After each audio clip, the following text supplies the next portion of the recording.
Welcome to Material Retail Dumps, Episode 3.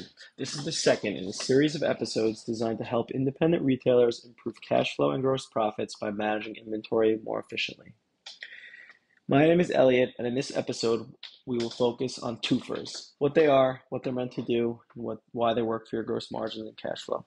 So what's a two-fer? Simply, a two-fer is a deal where you offer your customer 2-for-1 pricing or 2-for-X pricing. For example, you're a home goods boutique and you sell scented candles. You have a certain brand that you have in 12 different flavors, so you'll price them at 1 for 12 or 2 for 20, giving the incentive for your customers to buy 2 instead of 1. So you ask, why would I do that?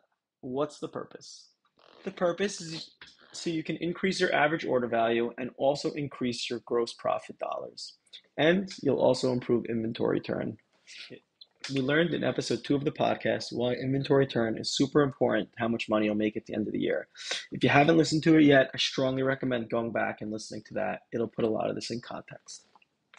All right, so as a retailer, you might ask, I like making full margin. I don't want to mark my products down. I don't want to give my customers a sale. I could sell this product at full price. Why on earth would I mark the product down? Why would I sell 2 for 20 if I could just sell 2 for 24? So you have two options here. If you really hate the idea of giving a little bit of a discount to the customer to increase the quantity of sales, you could be smart with your pricing. If you wanted to sell the product for $10 each in the beginning, just price the item at 1 for 12 and 2 for 20.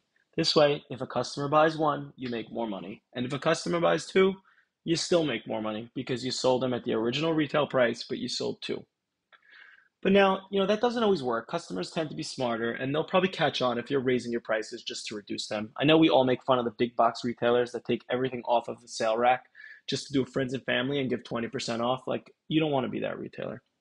So now, second, let's jump in and see if you do decide to go with this method. Let's see how the math works out. Let's see if you'll really make more money. So in this example, we're going to go with the scented candles. Let's say you buy 100 pieces of the candle for $5 each. You expect to sell those 100 pieces to 100 different customers in 100 different transactions at $12 each. It'll take you 3 months to sell those. That brings you $700 in gross profits in 3 months, or $233 a month. Now, let's say you decide to go 1 for 12, 2 for 20. Let's see when the math works in your favor. So let's assume 33 customers will buy that candle a month, just like above. So if half of your customers decide to take you up on the two-fer, it takes 2 months to sell through those products because 33 customers buy 1, 33 customers buys 2. That's your 100 products. You'll take in $568 in gross profits over 2 months, or $284 a month, which is 22% more gross profits per month on that product. Now, let's make it a little bit worse. Let's say only a quarter of your customers decide to take you up on that 2-for order.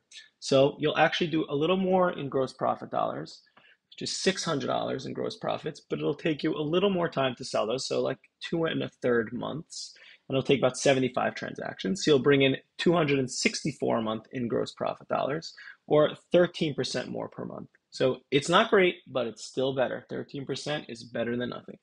Now, let's get really aggressive and let's assume the deal is so good that 100% of customers take you up on the two-fer. It takes you 1.5 months to sell through the products, and you made $500 in gross profit dollars, which is the least amount of gross profit dollars that you made on this buy that you did. However, it only took you 1.5 months to sell them. So that is 2 times quicker than if you did nothing. So that $500 in gross profit dollars actually turns into $333 a month, or a staggering 42% more per month in gross profit dollars. That gives you so much time to go make up and go buy new scented candles and start selling those. Contrary to what many retailers think, the more customers that take you up on your 2-for sale, the more money you'll actually make per month, even if you're selling it at a cheaper price. And even if only 1 out of 4 customers take advantage of the offer, you'll be better off. Inventory turn is a huge factor that many retailers don't take into account when looking at gross profit percentage and gross profit dollars. Well, that's all for today. Looking forward to the next episode. Thanks so much.